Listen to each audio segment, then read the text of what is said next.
তো মুসলমানরা বলছে যে আচ্ছা হোক, আসুক, জায়গা দেই। তারপরে কি হলো, নিজের বাড়ির থেকে বের করে দিয়ে দরজা বন্ধ করে দেওয়া হলো।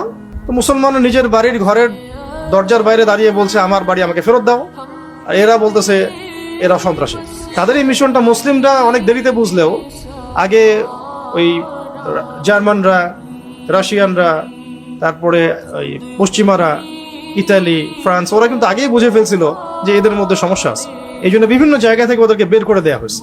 হিস্ট্রি পড়েন, ওদেরকে এক্সপেল করা হয়েছে, এখান থেকে বেরো, এদের সাথে চলা যাবে না। তো মুসলমানরা বলছে যে আচ্ছা হোক, আসুক, জায়গা দেই। তারপরে কি হলো, নিজের বাড়ির থেকে বের করে দিয়ে দরজা বন্ধ করে দেওয়া হলো। তো মুসলমান নিজের বাড়ির ঘরের দরজার বাইরে দাঁড়িয়ে বলছে আমার বাড়ি আমাকে ফেরত দাও।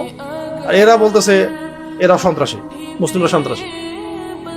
ওই যে প্রোপাগান্ডা সারা ওয়ার্ল্ড ওয়াইড ছড়িয়ে দেওয়া মিডিয়াগুলো দিয়ে, মুসলিমরা উগ্র, মুসলিমরা টেরোরিস্ট, মুসলিমরা এই, একটা সম্পূর্ণ মানে গুছানো প্রোপাগান্ডা এটা একটা, যাতে মুসলিমরা প্রতিরোধের ভাষা এই শব্দটা বলতে ভয় পাবে।